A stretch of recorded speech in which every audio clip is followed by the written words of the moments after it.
வணக்கம், உங்கள் ரமேஷ் ஓம் பேசிகிட்டு இருக்கேன். திருமலை லேட்டஸ்ட் அப்டேட்டுன்னு பார்த்தோம்னா, லாஸ்ட் மந்தோட கம்பேர் பண்ணால் இப்போ ஒரு 10 நாளாக திருமலை தரிசனத்துக்கு வர்ற பக்தர்களோட க்ரௌடுன்றது கொஞ்சம் நார்மலாக இருக்குன்னு தான் சொல்லலாம். சர்வ தரிசனம் டோக்கன் அவைலபிலிட்டின்றது கூட ஈவினிங் வரைக்கும் ரன்னிங்கில் இருக்குது. பக்தர்கள் வர்றவங்க அது எந்த டைம் வந்தாலும் சரி, நேராக போயிட்டு நம்ம railway station opposite Vishnu Nivasam, அப்படி இல்லைன்னா பஸ் ஸ்டாண்டுக்கிட்ட இருக்கிற ஸ்ரீனிவாசத்தில் போயிட்டு இமீடியட்டாக போய் பாருங்கள். டோக்கன் 90% வரைக்கும் கிடைக்கிறதுக்கு சான்சஸ் இருக்குது. ஓகேங்களா? ஸோ அது எந்த டைம் இருந்தாலும் ஒரு வாட்டி கிராஸ் செக் பண்ணிக்கோங்க. ஜென்ரலாக லாஸ்ட் மந்த்தெல்லாம் பார்த்தோம்னா அர்லி மார்னிங்கே ஒரு 5-6 மணிக்கெல்லாம் முடிஞ்சு போயிட்டே வந்தது இல்லை. ஸோ இப்போ அவைலபிலிட்டின்றது ஈவினிங் டைமில் கூட இருக்குது. அதனால் நீங்கள் டைம் வேஸ்ட் பண்ணாமல் பை பஸ்லேயோ ட்ரெயின்லேயோ வந்தீங்கன்னா இமீடியட்டாக போய் செக் பண்ணுங்கள். டோக்கன் அவைலபிலிட்டின்றது இருக்குது.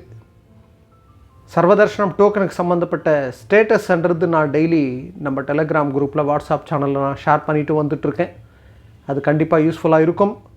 எக்ஸாக்ட் டைமுக்கு ஒரு அப்ராக்சிமேட்டட் டோக்கன்ன்றது எவ்வளோ இருக்குன்றது நம்ம ஒரு எஸ்டிமேட் போட்டு இப்போ நம்ம போகிற டைமுக்கு கிடைக்கிறதுக்கு சான்சஸ் இருக்குது. ஆனால் ஒரு எஸ்டிமேஷனோடு போய் நம்ம டோக்கன் வாங்கிறதுக்கு சான்சஸ் இருக்குது. அதனால் நீங்கள் எந்த டைமுக்கு வந்தாலும் போய் கிராஸ் செக் பண்ணிவிட்டு போய் டோக்கன் வாங்கிக்கிட்டு தரிசனத்துக்கு போகிற மாதிரி பிளான் பண்ணிக்கோங்க. இன்றைக்கி ஸ்டேட்டஸ் படி பார்த்தோம்னா எந்த டோக்கன் இல்லாமல் சுவாமி தரிசனத்துக்கு போகிற பக்தர்களுக்கு ஒரு 6லேருந்து 10 மணி நேரத்துலேயே சுவாமி தரிசனம் முடிச்சிடலாம். சர்வ தரிசனம் டோக்கன் வாங்கிக்கிட்டு போகிற பக்தர்கள் ஒரு 3லேருந்து 5 மணி நேரத்துலேயே சுவாமி தரிசனம் முடிக்கிறதுக்கு சான்சஸ் இருக்குது. ஒரு அப்ராக்சிமேட்டட் டைம்னு பார்த்தா கூட. ஸோ க்ரௌடுன்றது நார்மலாக இருக்கிறதுனால பக்தர்கள் சர்வதர்ஷனம் டோக்கன் வாங்கிக்கிட்டு போகிறதுக்கே பிளான் பண்ணிக்கோங்க. நான் எல்லா வீடியோவிலும் காமனாக சொல்கிற விஷயம்தான் இது. எந்த டோக்கன், அதாவது ஆன்லைனில் எந்த தரிசனம் டிக்கெட்டு புக் பண்ணாமல் டைரெக்டாக வர்றவங்க சர்வதர்ஷனம் டோக்கன் வாங்கிக்கிட்டு போகிறதுக்கே பிளான் பண்ணிக்கோங்க. ஸ்ரீவாரிமெட்டு பக்கம் நடந்து போகிற பக்தர்களுக்கு சர்வதர்ஷனம் டோக்கன்ன்றது ஸ்ரீவாரிமெட்டு ஸ்டார்டிங் பாயிண்ட்டில் இஷ்யூ பண்ணுறாங்கல்ல, அது ஆன் தி வேலை 1200வது படியில் ஸ்கேன் பண்ணுவாங்க. அங்கே மஸ்ட்டாக ஸ்கேன் பண்ணிட்டு தான் போகணும். அதே போல் அலிப்பிரி நடப்பாதையில் நடந்து போகிற பக்தர்களுக்கு சர்வதர்ஷனம் டோக்கன், அதாவது திவ்ய தர்ஷனம் டோக்கன்ன்றது நாங்கள் ஷார்ட்லி இஷ்யூ பண்ணுறோம்னு சொல்லி டிடிடி அனௌன்ஸ் பண்ணியிருக்காங்க. ஸோ அலிப்பிரி நடப்பாதையில் நடந்து போகிற பக்தர்களுக்கு இன்னும் எந்த டோக்கனும் இஷ்யூன்றது இன்னும் ஸ்டார்ட் பண்ணலை. ஷார்ட்லி இஷ்யூ பண்ணுறோன்னு சொல்லி அனௌன்ஸ் பண்ணியிருக்காங்க டிடிடி.